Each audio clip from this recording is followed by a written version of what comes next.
think understanding how things are going to be governed, and it really is in the root of this decision-making process, how decisions get made, who is making those decisions, but it ties to communication. It's all communication.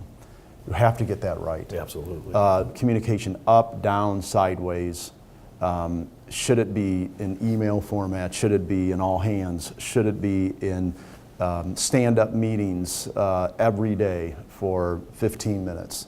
It is really important from a client standpoint to know what their team's doing, especially if they have day jobs. Mm-hmm. So what's the expectation of the amount of their time on what they need to do during the day and then at night, and it puts really strenuous demands and pain on the clients, and knowing exactly what their roles are for that project is really crucial. Yeah, and in a lot of our clients we'll deploy the RACI model, which is a pretty standard practice, so that we know who needs to know what at what point and who's involved and who's accountable, all those straightforward. Simplified RACI. Yeah.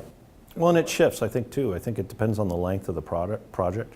But a lot of times, especially on the client side, you're asking people to step into roles and walk away from the job they're doing today to be deployed on what is a critical strategic project. And, there's a fear of that, right? What am I signing up for? What am I going to do? What if it fails? And I think all of that you have to respect, but then I think you also have to respect, and when we sit down up front and say what to expect, you've got to expect that these people are going to come out of this, and these are going to be the future leaders of your company. So you have to be thoughtful in what you choose and who you choose in terms of the qualities, characteristics, and skills of those individuals on that project, because the top talent, as hard as it is to pull, is what you need to bring. And that's the part that so many companies, I think, get wrong because they're so focused on the now and they don't want to jeopardize that they don't put the proper investment and focus on the future. And, and then once those people come out of the projects, you have to really be prepared to think about, how you're going to use them and where they're going to go, because those are the fears that they're going to have. And if they go into this thinking about that, they're not thinking about the project. One of the things with Exactus, look, at the end of the day, you can't pull your best salesperson out. You can't pull your best marketing person out.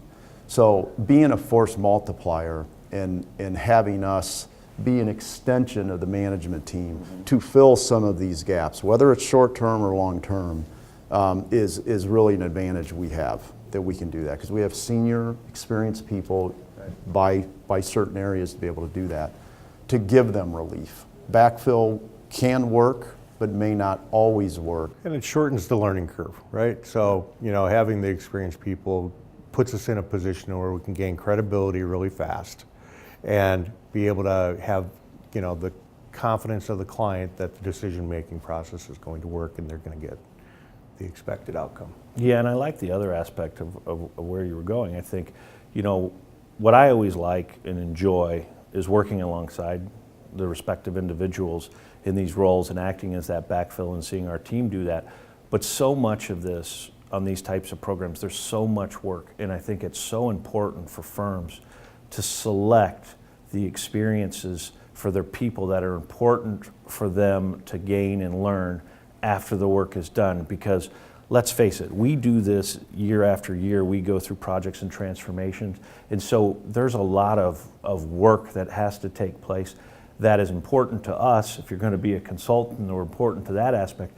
But if you're doing this one time and their long-term intention is to stay and grow with the business, this may be the one and only system implementation or product transformation, or there may be multiple transformations, but they may be different.